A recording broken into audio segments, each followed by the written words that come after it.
Spirits can sometimes have an unexpected reaction to certain food in our world.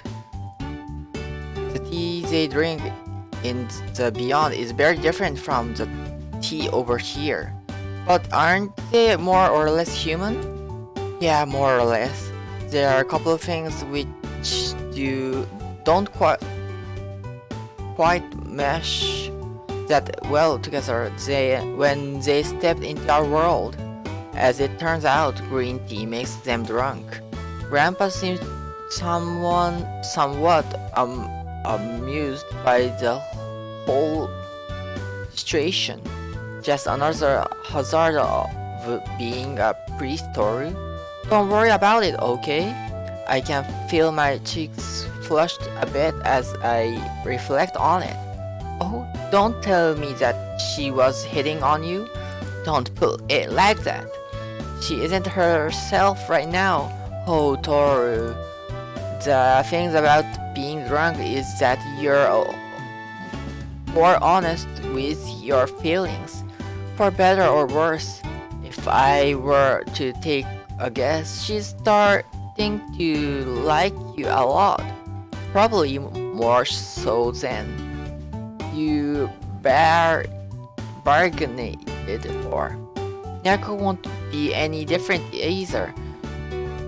He's laughing to himself. My grandson might be starting a family sooner than I thought. Now that's going to be a sight to see.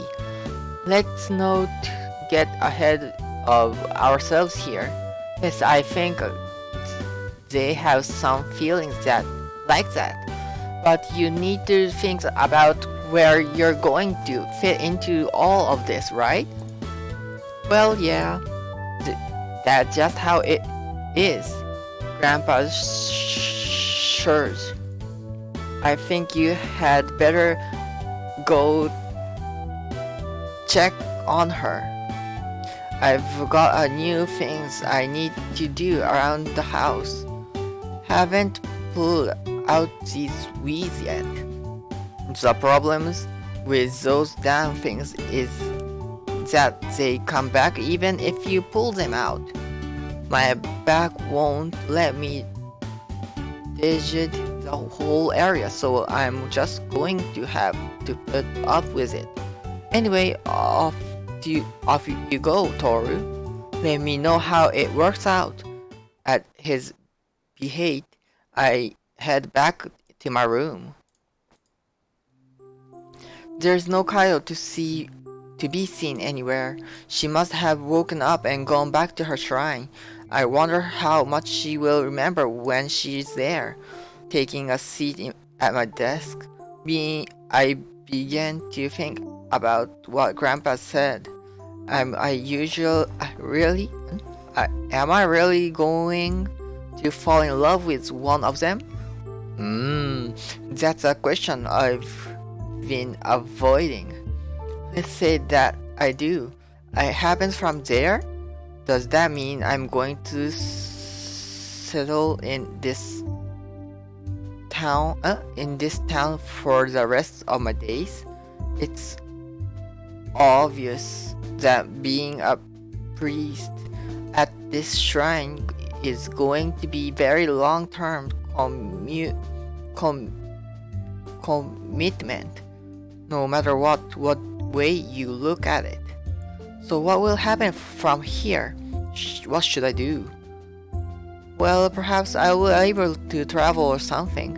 They told me that I just need to be here so that they have become which will help them anchor themselves to this world.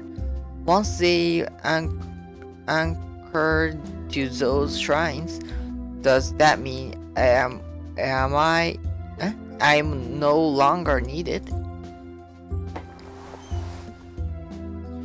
I'm not sure how that would make me feel. Well, it's something I can think about later. How much time has passed since I've arrived here? I feel like an eternity has passed. the days have gone by so quickly that I haven't even noticed. Is this what they mean when they say time flies? Kaio hasn't shown up since yesterday instead. I think I know why. Hangovers are a plan to deal with. Even if she's a spirit, I imagine that what she's going through isn't particularly pleasant.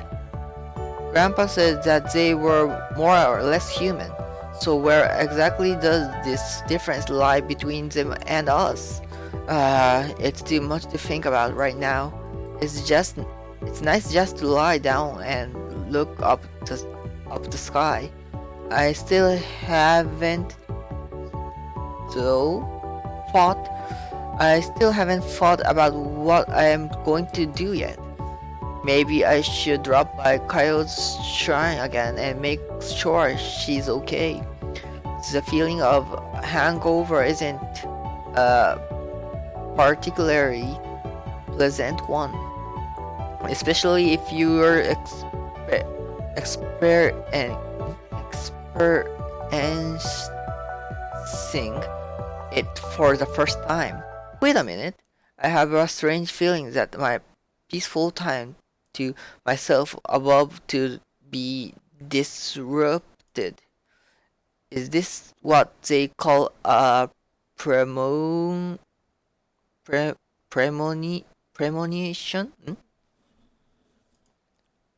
Premonition? The door to the rooftop bursts open.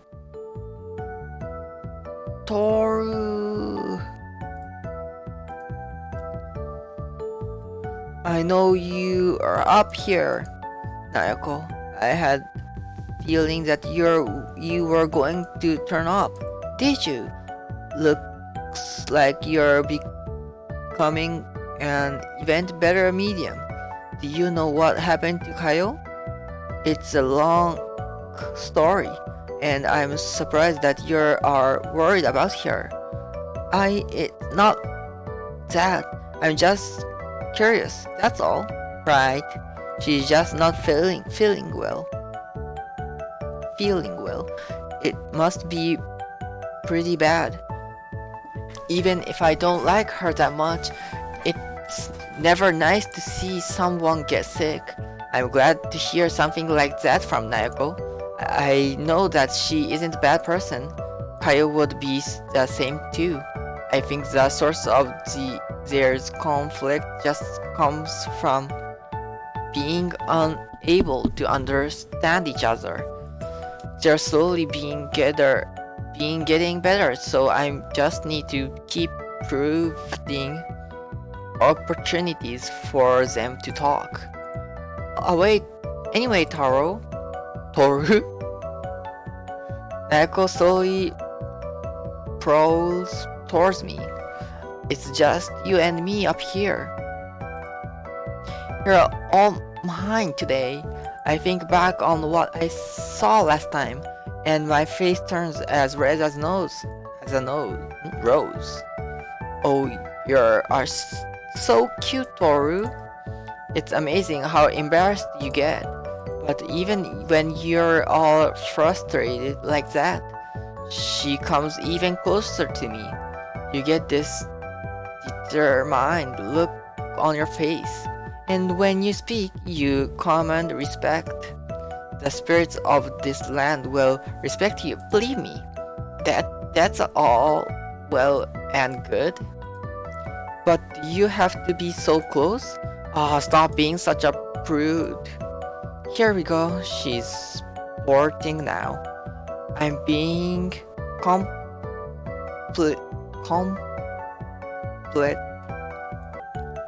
completely serious, you know. You're so cool when you start talking. Charge, Toru. Everything they said about your family is absolutely true. We must have quite a reputation in the beyond. You do, you really do. Everyone house is jealous of us. I am so lucky to have you as priest, Toru. Kyle must feel the same as she does regarding that. You know, ever since I saw you, you've been telling me how special I am. But I don't think I've told you how amazing I think you are. Huh? What do you mean? Despite the problem we've had along the way, the fact that you were willing to come all the way to another world completely unprepared and newful, well, that you were going to be sucked with someone who you don't get along with at all. You must be extremely determined. I was also told by Kaio that both of you went through a rigorous selection process in order to quality for the Ascension Festival. So I think that you're pretty amazing. Nayoko just looked at me. Really, I just got where I was by luck. I'm not anything special, especially not in our house. Just a face in a crowd. There is no need for you to flatter me.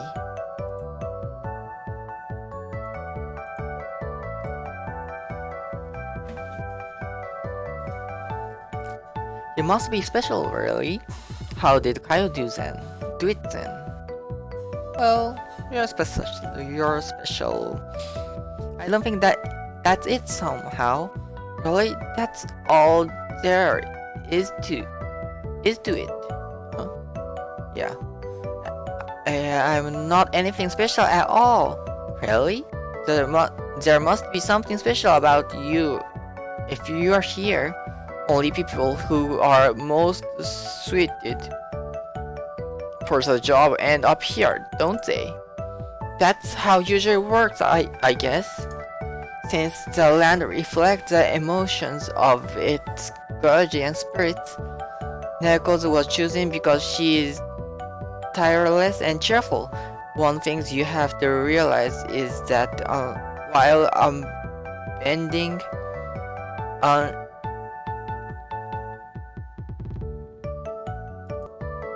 unyielding authority has its place. Some who is willing to forego the rules a little bit and take it easy when it is necessary. I think that is the way Naoko was chosen. Her personality puts her in correct with Kaio's approach, but somehow I believe both of their methods are correct. If this land is going to be guided into prosperity, then both of them will need to attend to a session festival. That is how I feel anyway. Stop it already. You're the one who is amazing, Toru. Her tail is swishing electrically.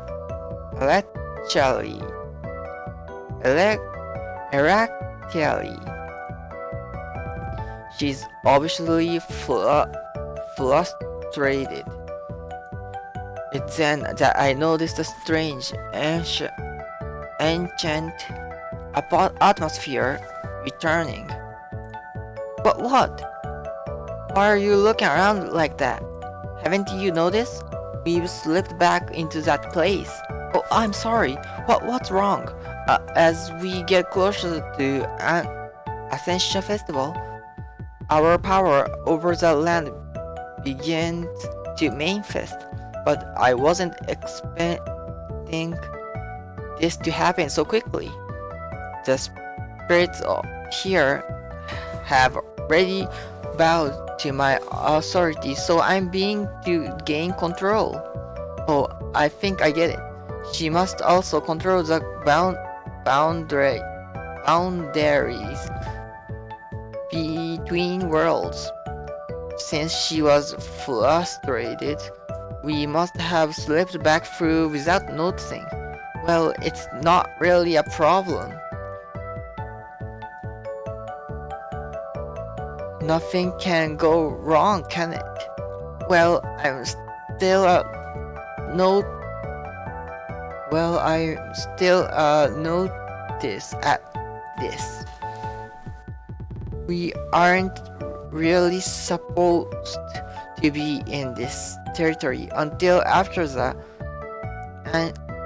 Ascension Festival. I see. Both of them would have to train to mention control. Well, don't worry. Come to think of it, this hasn't happened for a while. Is this because of you? Not just me. Kyle has been maintaining control too. That is our duty.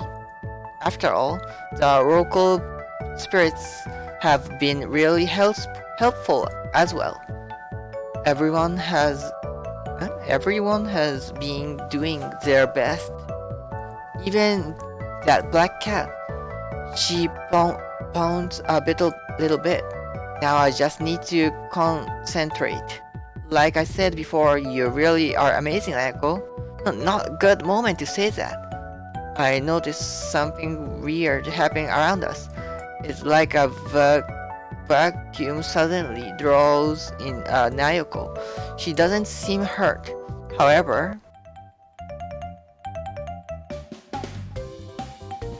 there is another problem. For the longest time, the two of us just stand there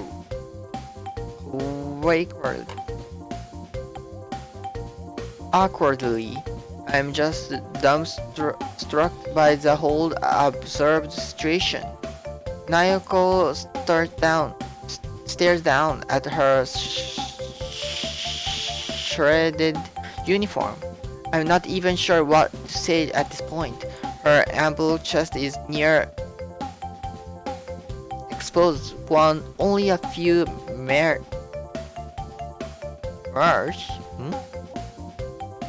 meager strips of clothes hitting. Despite my best effort not to look, I find my eyes being slowly drawn to them and admiring them. Neko seems to be coping with it a lot worse than me. The look on her face is a mixture of embarrassment and sheer surprise. How on earth did that happen? Just how? Those are the only words that I am able to say in response. Her face just turns redder. I lost concentration. You know how I told you that sometimes you slip in between worlds and some things come out at a different place? I can't hurt anyone, but sometimes she looks down at her exposed chest. Bits of non-living things end up elsewhere. She becomes flushed with embarrassment. Don't look at me. She wraps her arms around her chest, hitting when she can. But because you keep saying things like that to me, you need to be more careful in the future, Toru. But what? It's just that you're acting so bashful around me right now. Why would that be? It is nothing. Stop saying like that. Once again, I see her tail weirdly swishing behind her. Her ears seem to be moving electrically too. I've never seen her so stressed out before. Well, I've seen this sort of things enough time to not to be put off by them anymore. The last things Nayako needs is for me to lose my cool right now. What I need to do is find a solution right away. Is there anywhere we can get you a spare uniform? Let me think. There's some spare somewhere. I just don't remember where. Relax, okay? We're going to be just fine. Okay, just let me hide behind you, okay? She walks up behind me and practically glues herself to my back. Don't worry, just show me the way and we will get you your spare uniform, okay? She knows. She nods. Together we walk back down the stairs and somehow manage to find spare uniform without too much more incident. What was that?